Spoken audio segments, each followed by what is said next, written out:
Hello students, आपका मेरे channel hi fi education में आपका स्वागत है। स्टूडेंट्स, आज की जो मेरी महत्वपूर्ण वीडियो है वो है पुष्यभूति वंश मतलब वर्धन वंश के ऊपर। तो स्टूडेंट्स, इस चैप्टर को शुरू करने से पहले हम एक बार पिछले चैप्टर को रिकॉल कर लेते हैं। स्टूडेंट्स, जैसे कि आपको पता है कि जो गुप्त वंश था, जो कि एक बहुत बड़ा विशाल साम्राज्य था, मतलब कि पूरे भारत पर, मतलब कि भारत के अधिकांश हिस्सों पर ही गुप्त साम्राज्य ने अपना शासन स्थापित कर लिया था। लेकिन स्टूडेंट्स, एक बात मैं आपको बता दूं कि जो साम्राज्य मतलब जितना भी मर्जी बड़ा हो, उनका एक दिन मतलब कि अंत होना मतलब कि तय ही है। तो कह सकते हैं कि कितना भी बड़ा विशाल साम्राज्य क्यों ना हो, एक समय आने पर उनका पतन अवश्य ही हो जाता है। तो स्टूडेंट्स, आज भी हम देखेंगे कि किस तरीके से जैसे गुप्त साम्राज्य का अंत हुआ और उसके बाद किस तरीके से वर्धन वंश आए। जैसे कि स्टूडेंट, जिस समय गुप्त वंश का पतन हुआ, तो गुप्त वंश के पतन के समय एक तरफ तो गुप्त मतलब कि साम्राज्य का पतन हो रहा था और दूसरी तरफ उसी समय हुनों के आक्रमण हो रहे थे। तो हुनों के आक्रमण के समय और गुप्त वंश के पतन के समय जब एक उसके बाद मतलब कि कुछ छोटे छोटे राजवंशों का उदय हुआ और उन्हीं राजवंशों में से मतलब कि इसी एक वर्धन वंश का भी उदय हुआ। जैसे कि स्टूडेंट्स, आपने पढ़ा था कि मौर्य वंश के समय में भी कि मौर्य वंश जो कि इतना विशाल साम्राज्य था वो भी, और उसके जब साम्राज्य का पतन हुआ था तो उस साम्राज्य में भी जैसे कई विदेशी आक्रमणकारी हुए, तो उनके जब पतन के बाद, साम्राज्य के पतन के बाद कई छोटे छोटे राजवंशों का उदय हुआ। उसी तरीके से स्टूडेंट, जो कि गुप्त साम्राज्य भी काफी विशाल साम्राज्य था, तो इनके पतन के बाद जैसे कि हुनों के आक्रमण हुए और जहां पे इस बड़े साम्राज्य का मतलब एक तरफ पतन हो रहा था, वहीं पे ही कोई छोटे छोटे साम्राज्यों का उदय भी हो रहा था। और उन्हीं साम्राज्यों में जो कि उदय हुए थे, उनमें जो सबसे प्रमुख जो मतलब कि एक साम्राज्य उदय हुआ था वो था पुष्यभूति वंश, जैसे कि वर्धन वंश। तो इसी आज साम्राज्य को हम पढ़ेंगे जो वर्धन वंश से। तो इससे जो भी स्टूडेंट्स क्वेश्चन बनेंगे उसको आज हम मतलब कि प्रश्न जो भी बनेंगे उस पर आज हम चर्चा भी करेंगे और उन प्रश्नों को हल करने की कोशिश भी करेंगे। तो चलिए स्टूडेंट्स, इस चैप्टर को हम शुरू करते हैं, जो कि हमारा चैप्टर है वर्धन वंश। तो स्टूडेंट्स, जैसे कि आपको मैंने पहले भी बताया है कि किसी भी चैप्टर को अगर हम मैप के जरिए से देखते हैं तो हमें बहुत अच्छे तरीके से हम मतलब कि इस चैप्टर को फिर पढ़ पाएंगे। अगर हमने इसको मैप के जरिए से अगर पहले अच्छी तरीके से देखा होगा तो फिर हमको चैप्टर समझने में बड़ी ही आसानी होगी। तो चलिए स्टूडेंट्स, इसको एक मैप के जरिए से पहले देखते हैं। जैसे कि स्टूडेंट्स, मैंने आपको बताया था कि जो मतलब कि भारत के अधिकांश हिस्सों पर, मतलब कि संपूर्ण भारत तो नहीं कह सकते, लेकिन अधिकांश हिस्सों पर मतलब कि गुप्त वंश का जो एक साम्राज्य स्थापित हो चुका था। तो इसी गुप्त वंश के जब पतन के बाद जो राजवंशों का उदय हुआ, जैसे कि उनमें से एक जो वर्धन वंश था, जैसे मैंने बोला कि जो प्रमुख वंश हुआ वर्धन वंश, उसका जो मतलब कि कहां पे स्थापित हुआ, तो ये स्टूडेंट्स जो पश्चिम में मतलब कि जो वर्धन वंश था, पश्चिम में जो हरियाणा क्षेत्र है, यहीं पे स्टूडेंट्स वर्धन वंश जो पुष्यभूति वंश का उदय हुआ। तो यहीं पे ही वर्धन वंश का जो एक विस्तार हुआ, जो कि था पश्चिम में, जो कि हरियाणा क्षेत्र में पुष्यभूति वंश यानी कि वर्धन वंश का उदय हुआ, विस्तार हुआ। तो ये वंश था जहां पे मैंने बताया है। उसके स्टूडेंट्स उसके साथ में देखते हैं जो कि बिहार यूपी का जो एक क्षेत्र है, वही कन्नौज क्षेत्र में मतलब कि कन्नौज का जो क्षेत्र, बिहार यूपी का जो क्षेत्र में कन्नौज क्षेत्र है, वहीं पे ही मोखरी वंश का उदय हुआ और उनके जो राजा है ग्रह वर्मा। ठीक है स्टूडेंट्स, आगे हम देखते हैं कि जैसे कि जो स्टूडेंट्स ये मध्य प्रदेश का जो क्षेत्र है, जो मालवा क्षेत्र है, उसके जो राजा हुए वो है देवगुप्त। तो यहीं पे स्टूडेंट्स जो यहाँ पे मैंने आपको बता रहा हूं, यहाँ पे जो एक बंगाल का जो एक क्षेत्र है, तो बंगाल के जो मतलब कि जो राजा थे वो थे शशांक। तो ये गौड़ वंश का जो मतलब बंगाल का जो क्षेत्र था, वहां पे गौड़ वंश का मतलब कि अपना उदय हुआ और वहां के जो राजा थे वो थे शशांक। तो यहीं पे स्टूडेंट जो ये पूरा जो देख रहे हैं, ये असम का जो एक क्षेत्र है, जो कि एक उनको जो कामरूप के नाम से भी जाना जाता था। तो स्टूडेंट्स, इसको आपने जो एक क्षेत्र असम का जिसको कामरूप के नाम से भी जाना जाता है। तो ये स्टूडेंट जो एक दक्षिण भारत का जो क्षेत्र है, वहां पे चालुक्य वंश जो इनके की राजा हुए पुलकेशिन द्वितीय, जिसका की मैंने दक्षिण भारत के जब हम पढ़ेंगे उसमें आपको अच्छे से इनके बारे में पता चल जाएगा। तो ये दक्षिण भारत का जो ये हिस्सा है, तो वहां पे स्टूडेंट्स चालुक्य वंश का उदय हुआ था। तो ये स्टूडेंट्स इससे रिलेटेड स्टूडेंट्स जो आगे भी मैंने लिखे हैं, ये मैं आपको आगे बताऊंगा। जो शैव और मैंने बोधि वृक्ष लिखा है, इसके बारे में मैं स्टूडेंट्स में आपको आगे बताऊंगा। तो स्टूडेंट्स ये हमने मैप के जरिए से हमने देख लिया कौन कौन से जो मतलब कि ये अपने वंश हुए और कहां कहां से हुए हैं। तो स्टूडेंट्स चलिए अब हम इस चैप्टर को शुरू करते हैं। तो शुरू करते हैं स्टूडेंट्स हम परिचय से। जैसे कि स्टूडेंट्स यहां पे मैंने लिखा है, गुप्तों के पतन एवं हुनों के आक्रमण के बीच कई छोटे छोटे राज्यों का उदय हुआ। जो कि स्टूडेंट्स मैंने आपको पहले ही बता दिया था कि जब गुप्त साम्राज्य का पतन हुआ तब हुनों के आक्रमण के समय उस समय छोटे छोटे राज्यों का उदय हुआ। उन्हीं राज्यों में से मैंने आपको बताया कि जो एक पुष्य भूति वंश, जो वर्धन वंश का उदय हुआ, जो आके मैंने लिखा भी है। उसी समय पश्चिमी जो भाग है, पश्चिम का जो एक भाग है, तो भाग में वर्धन वंश का उदय हुआ। जो कि मैंने आपको बताया कि जो पश्चिमी भाग था, जो हरियाणा का जो क्षेत्र है, वहीं पे ही मतलब पुष्य भूति वंश का उदय हुआ था। तो स्टूडेंट्स इनका जो उदय हुआ था वो 6ठी शताब्दी ईस्वी में। तो आपने ये याद रखना है, 6ठी शताब्दी ईस्वी में जो कि इस वंश का उदय हुआ था। तो स्टूडेंट्स ये तो था इनके परिचय से संबंधित, जिसके बारे में मैंने आपको बता दिया है। आगे स्टूडेंट्स हम बात करते हैं इनके स्त्रोत। स्टूडेंट्स स्त्रोत हर वंश के लिए या कह लीजिए स्त्रोत ही सबसे महत्वपूर्ण है, क्योंकि अगर हमारे पास स्त्रोत ही नहीं होंगे तो मान लो कि हमारे पास कोई लिखित विवरण ही नहीं होगा, तो उनको हम इतिहास हम कैसे जानकारी प्राप्त कर सकेंगे। तो स्त्रोत बहुत ही महत्वपूर्ण होते हैं किसी भी वंश की जानकारी या हमें अपने इतिहास को जानने के लिए। इन्हीं स्त्रोतों से ही हम अपने इतिहास को जान पाते हैं। तो स्त्रोतों का इनमें बहुत महत्वपूर्ण मतलब क्या कहते हैं, में बहुत ज्यादा महत्वपूर्ण है स्त्रोत। इनके बिना कोई इतिहास का कोई मतलब ही नहीं है। तो स्टूडेंट्स स्त्रोतों से ही हमें सारी जानकारी प्राप्त होती है। तो जैसे कि स्टूडेंट्स स्त्रोतों में सबसे पहले लिखा है बाणभट्ट की हर्षचित कादंबरी। ये बाणभट्ट की रचनाएं थी स्टूडेंट्स, हर्षचित और कादंबरी। स्टूडेंट्स बाणभट्ट कौन था? ये हर्षवर्धन का दरबारी कवि था, मतलब कि उसका राज कवि था। इसने हर्षचरित और कादंबरी की रचना की थी बाणभट्ट ने। तो ये स्टूडेंट्स इसने क्या बताया बाणभट्ट ने इसमें हर्ष की जीवनी से संबंधित उसके समय की जो परिस्थितियां रही थी, मतलब उसका जो युद्ध विजयों के बारे में, मतलब कि इसने उसमें बाणभट्ट ने बताया था। इवन बाणभट्ट ने हर्षचरित में इसके अलावा अपनी भी जीवनी का मतलब कि अपने भी जीवनी का वर्णन उसने अपनी रचनाओं में किया है बाणभट्ट ने। तो इसके अलावा स्टूडेंट्स इसकी एक और रचना थी जिसका मैंने लिखा है कादंबरी। इससे भी हमें मतलब कि उनके समय की जो जानकारी प्राप्त होती है। तो बाणभट्ट की हर्षचरित और कादंबरी, जिससे कि हमें उस वंश के बारे में जानकारी प्राप्त होती है। तो आगे स्टूडेंट्स हम पढ़ते हैं ह्वेनसांग। ह्वेनसांग ये कौन था स्टूडेंट्स? ये एक चीनी यात्री था। इसकी रचना थी स्टूडेंट्स सी यू की। इसके बारे में स्टूडेंट्स मैं आपको बता देता हूं कि ह्वेनसांग जो चीनी यात्री था, ये हर्षवर्धन के समय भारत आया था। ये आपने याद रखना है, ये हर्षवर्धन के समय भारत आया था। और इसने स्टूडेंट्स मतलब कि भारत से संबंधित जो जानकारी है या बौद्ध धर्म से संबंधित जानकारी प्राप्त करने के लिए ये भारत आया था।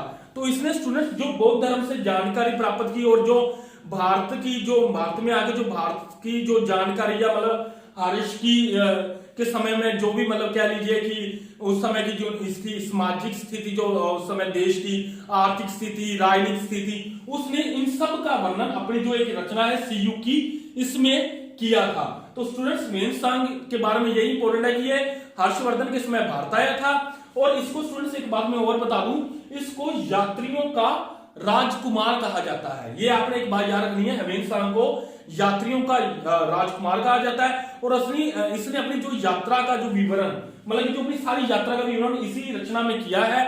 कि इसने अपनी यात्रा के विवरण में जैसे कि हर्ष के समय की जो परिस्थितियां, उसके समय में जो सामाजिक राजनीतिक आर्थिक जो स्थितियां, इन सब का वर्णन इसने इसमें किया है। तो ये एक चीनी यात्री था, हर्ष के समय भारत आया था, यात्रियों का राजकुमार कहा जाता है। इसने अपनी यात्रा का वर्णन किया है, इसमें सारा विवरण दिया है। तो ये आपने ह्वेनसांग के बारे में याद रखने हैं। तो आगे स्टूडेंट्स हम बात करते हैं पुलकेशिन द्वितीय, जो कि मैंने आपको बताया था कि ये चालुक्य वंश से था। यहाँ पे हमने स्टूडेंट्स पढ़ा था कि पुलकेशिन द्वितीय जो कि चालुक्य वंश से था, इसने स्टूडेंट्स ऐहोल अभिलेख की रचना की थी। तो स्टूडेंट्स ये ऐहोल अभिलेख से मतलब स्टूडेंट्स हर्षवर्धन की तो जानकारी मिलती है। इसके अलावा स्टूडेंट्स इसने अपनी भी जो राजनीति का अपनी जो विजय के बारे में इसमें ही इसने इसका वर्णन किया है एहोल अभिलेख में। तो इसके बारे में स्टूडेंट्स मैं आपको थोड़ा सा बता भी देता हूं। पुलकेशिन द्वितीय और अपने हर्षवर्धन के बीच नर्मदा नदी के तट पर दोनों के बीच में युद्ध हुआ था, जिसका कि स्टूडेंट्स मैंने यहाँ पे लिखा ही है कि नर्मदा नदी तट पर युद्ध हुआ था और इसकी जो वर्णन है उसने एहोल अभिलेख में किया है। पुलकेशिन तृतीय ने इसका वर्णन जो एहोल अभिलेख में इसका वर्णन किया है और स्टूडेंट्स इसमें पुलकेशिन तृतीय ने हर्षवर्धन को हरा दिया था। तो इस युद्ध में जो नर्मदा नदी के तट पर हुआ था इसमें स्टूडेंट्स इसने हर्षवर्धन को हरा दिया था, जिसका वर्णन स्टूडेंट्स एहोल अभिलेख में मिलता है। हर्षवर्धन के बारे में जानकारी मिलती है और इनके बारे में भी, पुलकेशिन तृतीय के बारे में भी। तो ये तो था स्टूडेंट्स एहोल अभिलेख। आगे हम बात करते हैं स्टूडेंट्स कलहन की जो स्टूडेंट्स रचना थी वो थी राजतरंगिणी। तो राजतरंगिणी कलहन की रचना थी। स्टूडेंट्स ये क्या था, इसमें स्टूडेंट्स कश्मीर के इतिहास से संबंधित जानकारी दी गई है। इसके अलावा स्टूडेंट्स हर्षवर्धन के समय की भी इसमें जानकारी मिलती है। जो कलहन की जो रचना है राजतरंगिणी, इसमें हर्षवर्धन के समय की भी जानकारी हमें मिलती है। तो ये तो थे स्टूडेंट्स इसके जो प्रमुख स्रोत, जिससे कि हमें उस समय के जो इनके वंश के जो समय का जो इतिहास की हमें जानकारी मिलती है, जो कि मोस्ट इंपोर्टेंट है स्टूडेंट्स। ये अक्सर क्वेश्चन में पूछे जाते हैं कि बाणभट्ट अवेंसा की रचना कौन सी थी, बाणभट्ट की रचना कौन सी थी, पुलकेशिन तृतीय की कौन सी थी, कलहन की कौन सी थी और उनसे क्या क्या जानकारी मिली है। तो आपने अच्छे से याद रखना है और मेरी आवाज को अच्छे से सुनना है अगर आपको कोई वर्ड समझ नहीं आता। तो चलिए स्टूडेंट्स हम आगे बात करते हैं इनके प्रमुख शासक। तो स्टूडेंट्स जो इनके प्रमुख शासक हुए हैं, इनके जो कह सकते हैं जो इनके संस्थापक हैं स्टूडेंट्स, वो थे पुष्यभूति। इसी के स्टूडेंट्स जैसे कि वंश हुआ, मैंने आपको बताया पुष्यभूति वंश है और संस्थापक भी इनके पुष्यभूति थे। तो इन्होंने अपने नाम पे ही इस वंश की स्थापना की थी। तो इनके संस्थापक थे पुष्यभूति। इनकी स्टूडेंट्स राजधानी थी थानेश्वर, जो कि मैंने आपको बताया जो हरियाणा के क्षेत्र में, जहां पे मैंने लिखा भी है थानेश्वर। तो इनकी राजधानी थी स्टूडेंट्स थानेश्वर। तो स्टूडेंट्स इनसे इंपोर्टेंट जो क्वेश्चन जो सबसे मोस्ट इंपोर्टेंट बनता है वो ये है इनके प्रमुख शासक। तो स्टूडेंट्स इनके जो प्रमुख शासक थे वो थे प्रभाकर वर्धन। इनके प्रमुख शासक आपने जो याद रखना स्टूडेंट्स, इनके प्रमुख शासक है प्रभाकर वर्धन। स्टूडेंट्स प्रभाकर वर्धन को क्यों प्रमुख शासक बोला जाता है तो मैं आपको बता दूं कि ये इन्होंने ही जो एक मतलब कि अपने साम्राज्य विस्तार किया था, इन्होंने ही मतलब कि अपने शासन को एक स्थायी रूप से मतलब कि काफी स्ट्रॉन्ग किया था, इन्होंने ही मतलब कि अपने शासन को काफी प्रधानता प्रदान की थी। तो इसलिए इनको प्रमुख शासक कहा जाता है। इसके अलावा स्टूडेंट्स इनको प्रमुख शासक इसलिए कहा जाता है, इन्होंने कई उपाधियां धारण की थी, जिसमें से स्टूडेंट्स मैं आपको क्या महाराजा धीराज की उपाधि इन्होंने धारण की थी। तो इसलिए इनको प्रमुख शासक कहा जाता है। इन्होंने काफी उपाधियां धारण की थी, जिसमें से मैंने आपको एक बताया कि महाराजा धीराज की उपाधि इन्होंने धारण की थी। और इसके अलावा स्टूडेंट्स इसको प्रमुख शासक इसलिए भी कहा जाता है क्योंकि यूनों के आक्रमण को दबाने में या रोकने में सबसे प्रमुख शासक यही थे। इन्होंने ही यूनों के आक्रमण को दबाया था, मतलब उनको पूरी तरह से रोक दिया था। जैसे कि स्टूडेंट्स इन्होंने ये जो आप इनकी जो एक सीमा देख रहे हैं, तो इसमें स्टूडेंट्स यहीं पे ही या भी इसी सीमा पे ना स्टूडेंट्स इसने हुनों को रोक दिया था। मतलब कि हुनों को अपने जो शासन में मतलब कि अपनी जो इनका जो एक जहां पे जो वंश था, जो स्टूडेंट्स इनका जो हरियाणा क्षेत्र में इनका जो वंश था, तो इन्होंने मतलब कि इन्होंने अपनी सीमा को इनको पार आने नहीं दिया था। तो इन्होंने उसकी सीमा पर इनको रोक दिया था। तो इन्होंने अपने मतलब शासन में आने नहीं दिया था इनको। तो इसलिए इनके नाम से भी ना स्टूडेंट्स जो मतलब हुन डरते थे, इनके नाम से भी डरने लग गए थे, क्योंकि इन्होंने इतना हुनों को मतलब कि बुरी तरह से प्रहार किए, इतना बुरी तरह से उनका बुरा हाल किया था ना, तो वो मतलब कि इतना इनके नाम से भी डरते थे। तो इसलिए ये प्रमुख शासक है स्टूडेंट्स। तो इनसे रिलेटेड ही आगे हम जो इनके वंश हुए इनसे ही आगे बात करेंगे स्टूडेंट्स। प्रभाकर वर्धन ने ना जो मतलब कि इन्होंने यशोमती जी से मतलब विवाह, इनका जो प्रभाकर वर्धन का विवाह यशोमती जी से हुआ था। और इनके जो पुत्र हुए स्टूडेंट्स वो थे राज्यवर्धन, हर्षवर्धन और पुत्री राजश्री। मतलब इनके 2 पुत्र और 1 पुत्री हुई थी। राज्यवर्धन मतलब इनके बड़े पुत्र थे, हर्षवर्धन छोटे और राजश्री इनकी पुत्री थी। तो स्टूडेंट्स इन्हीं से ही हम मतलब कि आगे का जो इन्हीं के जो वंश हुए, इन्हीं से रिलेटेड हम आगे का जो बाकी का जो पूरा इतिहास इनके बारे में ही पढ़ेंगे, जो कि राज्यवर्धन, हर्षवर्धन और राजर्षि। तो चलिए स्टूडेंट्स इसके बारे में हम बात करते हैं। स्टूडेंट्स जो राज्यवर्धन है, प्रभाकर, पहले मैं आपको बता दूं कि प्रभाकर वर्धन ने अपनी बेटी का जो विवाह था वो थे स्टूडेंट जो बिहार और यूपी के क्षेत्र में जो कन्नौज क्षेत्र के जो मोखरी वंश से थे ग्रह वर्मा, उनके साथ इन्होंने अपनी पुत्री का विवाह कर दिया था प्रभाकर वर्धन ने। तो स्टूडेंट्स प्रभाकर वर्धन की जब प्रभाकर वर्धन की जब मृत्यु होने के बाद तो उनके जो पुत्र थे राज्यवर्धन, जो उनके बड़े पुत्र थे राज्यवर्धन, वो गद्दी पर बैठे थे। तो राज्यवर्धन जब गद्दी पर स्टूडेंट्स बैठे थे तो उन्होंने ही वो हरियाणा का जो क्षेत्र था, इन्होंने ही अपनी जो उस समय में राज की बागडोर संभाल ली थी।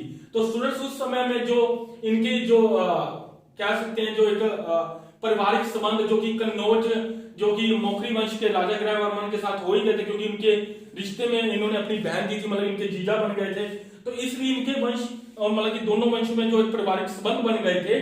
तो उस समय स्टूडेंट जो एक ग्रह वर्मा है जो कि मोखरी वंश से था, तो उनकी जो एक ना मतलब लड़ाई मालवा के जो देवगुप्त के साथ चल रही थी। तो इनकी लड़ाई स्टूडेंट्स मालवा के देवगुप्त के साथ चल रही थी। तो इन्होंने क्या किया था, जो कन्नौज के जो अपने ग्रह वर्मा थे, जो कन्नौज वंश के जो मतलब की शासक थे, मोगरी वंश के शासक थे, तो इनकी लड़ाई देवगुप्त के साथ थी। तो देवगुप्त ने ना स्टूडेंट्स इनको ना मतलब की ग्रह वर्मा को हराकर इनकी हत्या कर दी थी, और इसके अलावा इनकी हत्या करके इनके राज्य पर जो मतलब इनका साम्राज्य का अधिकार कर लिया, और इसके अलावा जो इनकी पत्नी थी उनको इन्होंने अपने कैद कर लिया था।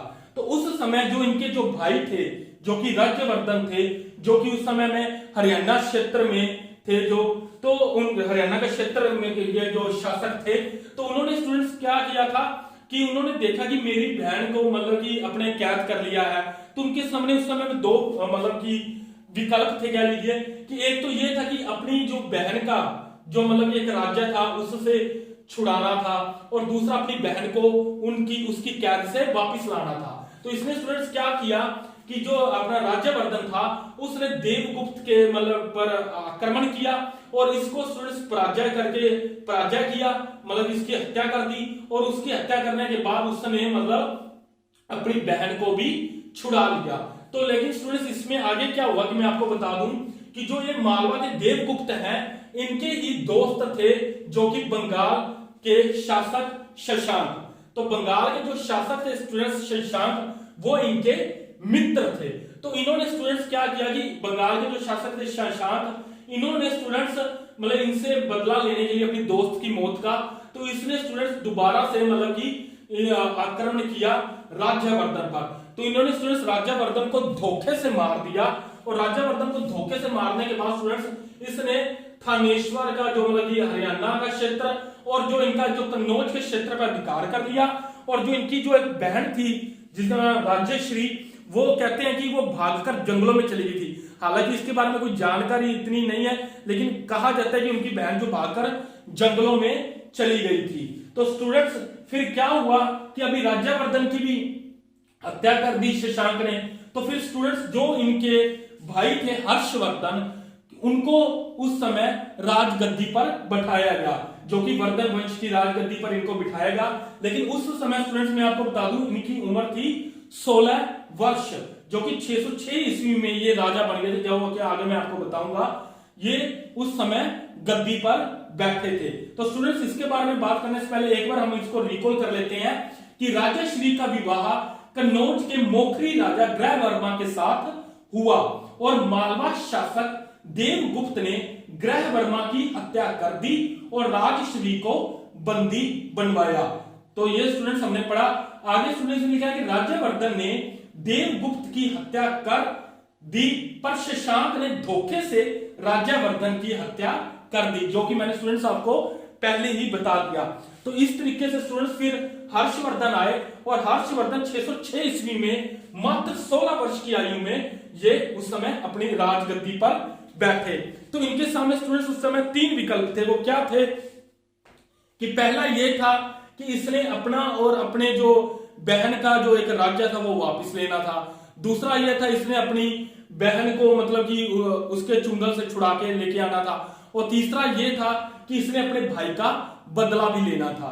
तो इसने स्टूडेंट्स क्या किया कि हर्षवर्धन ने शशांक, अभी मैं आपको बताता हूं कि ये मैंने क्या लिखा है शशांक के बारे में। स्टूडेंट्स ये शशांक था, ये शैव धर्म से संबंधित था, और इसके नीचे मैंने लिखा है बोधि वृक्ष। स्टूडेंट्स इसने बिहार के जो एक बोधि वृक्ष था, जो बौद्ध धर्म से था, बोधि वृक्ष को इसने काट दिया था। तो ये शैव धर्म से था और इसने बोधि वृक्ष को काट दिया था। ये मैंने शशांक के बारे में स्टूडेंट्स लिखा है। तो अब बात करते हैं दोबारा से फिर हर्षवर्धन की। हर्षवर्धन ने जैसे कि अपने भाई की मौत का बदला लेने के लिए, अपनी बहन को छुड़ाने के लिए और अपने राज्यों को वापस लेने के लिए स्टूडेंट्स इसने शशांक पर हमला किया, और शशांक पर हमला ही नहीं किया, इसके अलावा स्टूडेंट्स इसने शशांक को हरा भी दिया, मतलब पराजय भी कर दिया। तो इस तरीके से स्टूडेंट्स इसने अपने राज्य वापस ले लिए। एक स्टूडेंट्स मैं आपको इसमें एक बात और बता दूं, जब मतलब कि ये भी कहा जाता है कि ये जब अपनी बहन को मतलब कि इसके चुंगल से और या क्या सकते हैं मतलब कि जंगल में ढूंढने निकले थे, तब इनकी बहन कह रहे हैं कि आत्महत्या करने वाली थी। ये पूरे टाइम पर मतलब कि पूरे उसी समय पहुंच के इन्होंने अपनी बहन को मरने से बचा लिया था। तो ये आपने याद रखना है। और इसके अलावा स्टूडेंट्स मैं एक बात और बता दूं आपको कि जो ये वंश था, अभी इनकी बहन मतलब की स्त्री थी, मतलब वो कहती मैं कैसे मतलब इस पे राज करूं। तो इसने स्टूडेंट्स जो एक कन्नौज का जो एक मतलब था हिस्सा था कन्नौज का, तो इसने इसको अपने ही साम्राज्य में, जो कन्नौज साम्राज्य का जो हिस्सा था, तो इसने अपने ही साम्राज्य में इसको मतलब कि हरियाणा के क्षेत्र में इसको मिला लिया था। तो इसने सारे साम्राज्यों को एक साथ इकट्ठा कर लिया था, जिसके बारे में हम यहां से पढ़ते हैं स्टूडेंट कि हर्षवर्धन 606 ईस्वी में राजा बना और 16 वर्ष का था तब वो। उसे शिलादित्य के नाम से भी जाना जाता है। तो ये आपने स्टूडेंट्स याद रखना है, इसको शिलादित्य के नाम से भी जाना जाता है। हर्ष ने शशांक को पराजित कर कन्नौज को जीता। हर्ष ने शशांक को पराजित कर कन्नौज को जीता और कन्नौज को अपनी राजधानी बनाया। ये स्टूडेंट्स अब हम यहां पे रुकते हैं कि इसने कन्नौज को अपनी राजधानी बनाया, जबकि इनकी राजधानी तो थी थानेश्वर। तो इसने कन्नौज को क्यों बनाया स्टूडेंट्स, मैं आपको बता दूं कि जैसे कि इसने जैसे अपना राज्य अभी कन्नौज का भी राज्य इसने अपने पास मिला लिया था, तो इसने स्टूडेंट्स फिर उस समय इसने थानेश्वर को चेंज करके कन्नौज को बना लिया। और कन्नौज स्टूडेंट्स मैं आपको कन्नौज के बारे में एक बात बता दूं कि कन्नौज मतलब कि आगे जाके इतना महत्वपूर्ण हो जाएगा, इतना प्रमुख हो जाएगा कि जब हम दक्षिण भारत का इतिहास पढ़ेंगे स्टूडेंट्स, उस समय देखेंगे कि इसी कन्नौज के लिए त्रिपक्षीय संघर्ष होता है। तो ये कितना महत्वपूर्ण था, इसीलिए ही मतलब कि हर्षवर्धन ने इसको अपनी राजधानी बनाया था। तो स्टूडेंट्स आगे हम बात करते हैं हवेनसांग हर्ष के समय भारत आया था। हवेनसांग के बारे में मैंने आपको पहले ही बताया था कि वो हर्ष के समय भारत आया था। इसने अपनी जो यात्रा का विवरण इसी में दिया था, जो उनकी सीयूकी की रचना में। और इसने स्टूडेंट्स हर्ष की जो मतलब कि हर्ष ने जो मतलब उस समय पे जो कार्य किए और हर्ष ने मतलब किस तरीके से मतलब कि जो विजय प्राप्त की, तो उसका सारा वर्णन जो कि हवेनसांग ने अपनी इस रचना में दिया था। तो इसके लिए एक मेन बात यही याद रखनी जरूरी है कि हवेनसांग हर्ष के समय ही भारत आया था। तो ये आपने स्टूडेंट्स ये याद रखना है। आगे स्टूडेंट्स मैं आपको बता दूं कि प्रियदर्शिका नागानंद रत्नावली नाटक, मतलब ये क्या था, ये स्टूडेंट्स ये इन नाटकों की रचना हर्ष ने की थी। मतलब कि हर्ष मतलब कि ये तलवार का ही धनी नहीं था, ये कलम का भी बड़ा धनी था। मतलब कि तलवार का मतलब धनी कैसे, मतलब कि तलवार चलाना ही बहुत अच्छी तरीके से नहीं जानता था, मतलब ये कलम भी बड़ी अच्छी तरीके से चलाना जानता था। तो इसी तरीके से इसने स्टूडेंट्स इसमें प्रियदर्शिका नागानंद रत्नावली आदि नाटकों की रचना की थी, जो कि हर्ष ने खुद ने की थी, खुद की कलम ने इसने चलाई, खुद ने लिखा है स्टूडेंट्स इसने। तो ये आपने याद रखना है। आगे स्टूडेंट्स हम बात करते हैं हर्षवर्धन जो भारत का अंतिम हिंदू शासक कहा गया। ये क्या था स्टूडेंट्स, मैं आपको बता दूं इसके बारे में, ये गलत है कि भारत का अंतिम हिंदू शासक कहा गया, जबकि दक्षिण भारत में भी कई हिंदू शासक आए और उसके बाद भी हम देखेंगे। लेकिन ये कह सकते हैं स्टूडेंट, जो इसका ये उत्तर भारत का जो ये हिस्सा था ना स्टूडेंट्स, इसमें उस समय तक मतलब कि कोई भी हिंदू शासक नहीं था। ये कह सकते हैं कि हर्ष ही अकेला जो ये उत्तर भारत का जो ये हिस्सा था उस समय में तो केवल यही था, ये कह सकते हैं। लेकिन ये नहीं कह सकते कि हिंदू शासक कहा गया अंतिम, क्योंकि दक्षिण भारत में कई हिंदू शासक आएंगे स्टूडेंट, तो ये नहीं हम कह सकते। हाँ, उत्तर भारत में उस समय तक यही अकेला हिंदू शासक था। तो ये स्टूडेंट्स ये जरूर माना जा सकता है। आगे स्टूडेंट्स हम बात करते हैं हर्ष ने कन्नौज में विभिन्न धर्मों के विशाल सभा का आयोजन किया। तो स्टूडेंट्स मैं आपको बता दूं कि हर्ष ने ना ये मानना कि ये मैंने इससे आपको ना एक बात और बताई थी, जो ये हर्ष के बारे में जैसे कि इसमें मैं बता देता हूं ह्वेनसांग में, कि जैसे कि ना स्टूडेंट्स ह्वेनसांग जैसे कि इसने बौद्ध धर्म की जानकारी प्राप्त की थी, तो इसने स्टूडेंट्स मतलब उसी से ये प्रभावित होके जो हर्ष था मतलब इनसे प्रभावित होके ही इसने भी बौद्ध धर्म को अपना लिया था, और ये बौद्ध धर्म की जो शाखा थी महायान शाखा के साथ ये जुड़ गया था।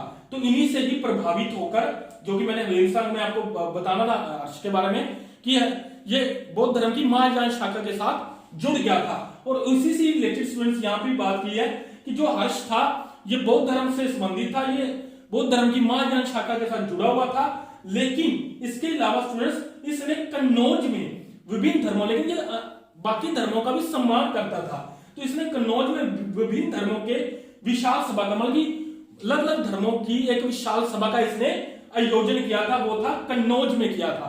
तो ये आपने याद रखना है, विभिन्न धर्मों का जो एक विशाल सभा का आयोजन जो कि कन्नौज में हर्षवर्धन ने किया था, तो ये बाकी धर्मों का भी सम्मान करता था। स्टूडेंट्स इसमें ना मैंने ये यहाँ पे ही बात लिखनी थी, इसलिए मैंने ये लिखा है कि अंत में पढ़ेंगे। यहाँ पे मतलब कि जगह की थोड़ी सी शॉर्टेज होने की वजह से मैंने यहाँ पे लिख दिया है, ये उसी का ही पार्ट है, हर्ष का ही पार्ट है, जो कि मैंने लिखा कि अंत में पढ़ेंगे। तो ये स्टूडेंट्स मैंने इसमें लिखा है, हर्ष प्रत्येक 5 वर्षों पर प्रयाग संगम पर एक समारोह जिसको कि महामोक्ष परिषद का आयोजन करता था। मतलब ये हर 5 वर्ष पर जो हर 5 वर्षों पर प्रयाग संगम पर एक समारोह महामोक्ष परिषद का आयोजन करता था, एक समारोह करता था प्रयाग संगम पर हर 5 वर्षों में। तो ये तो था स्टूडेंट्स जो कि वर्धन वंश के बारे में। तो ये आपने जुड़िया रखना है स्टूडेंट्स, विभिन्न धर्मों के विशाल सभा का आयोजन करता था और हर 5 वर्षों में प्रयाग संगम पर एक समारोह करता था। और हर्षवर्धन जो कि एक महायान शाखा के साथ, जो कि मैं फिर बता रहा हूं, मैं बताना भूल गया था, तो यहाँ पे मैंने आपको ये याद रख लेना स्टूडेंट्स, आपने ये बात भी महायान शाखा के साथ जुड़ा हुआ था। तो ये तो था स्टूडेंट्स वर्धन वंश। एक इंपॉर्टेंट बात मैं आपको और बता दूं जो कि ये इसी से है, हालांकि मैंने थोड़ी सी बताई हुई है लेकिन फिर भी बता देता हूं। यहाँ पे जैसे कि ये लगा लो स्टूडेंट्स, ये नर्मदा नदी का मैंने लगाया है कि स्टूडेंट्स जब मतलब कि पुष्य अपना पुलकेशिन द्वितीय और हर्षवर्धन के बीच ना मतलब कि इसने, जैसे कि मैंने आपको पहले बताया था कि उत्तर भारत से पश्चिम भारत तक मतलब कि इसने अपने राज्य का काफी विस्तार कर दिया था, और ये पश्चिम भारत से ना ये नर्मदा नदी के सीमा तक आ गया था, और नर्मदा नदी को ये क्रॉस करके मतलब कि इनके आना चाहता था, ये पुलकेशिन दक्षिण भारत में ये आने की कोशिश कर रहा था। तो इसको ना नर्मदा नदी के तट पर ही पुलकेशिन द्वितीय ने रोक दिया था। तो पुलकेशिन द्वितीय ने हर्षवर्धन के साथ नर्मदा नदी के तट पर इन दोनों के बीच युद्ध हुआ, जिसमें कि हर्षवर्धन पराजित हुआ और पुलकेशिन द्वितीय विजय हुआ। तो ये स्टूडेंट्स एक बात इंपॉर्टेंट है, ये काफी क्वेश्चन में पूछी जाती है, और जिसका वर्णन मैंने आपको कहा ना कि पुलकेशिन द्वितीय ने ऐहोल अभिलेख में इसका वर्णन भी किया है। तो ये तो था स्टूडेंट्स आपका वर्धन वंश। एक मैं आपको और बात बता दूं स्टूडेंट्स, ये मैंने मोस्ट इंपोर्टेंट चीजें ही बताई हैं आपको, लेकिन कुछ चीजें जो इंपॉर्टेंट नहीं है प्लीज उनको भी आप जरूर पढ़ लीजिएगा। एनसीईआरटी की बुक्स ले सकते हैं या अदर बुक्स आप लेके पढ़ लीजिएगा, जिससे कि आपके मतलब कि कोई कमी ना रहे हमारा टेस्ट क्लियर होने में। बस ये आपने याद रखना है। Okay students, thank you.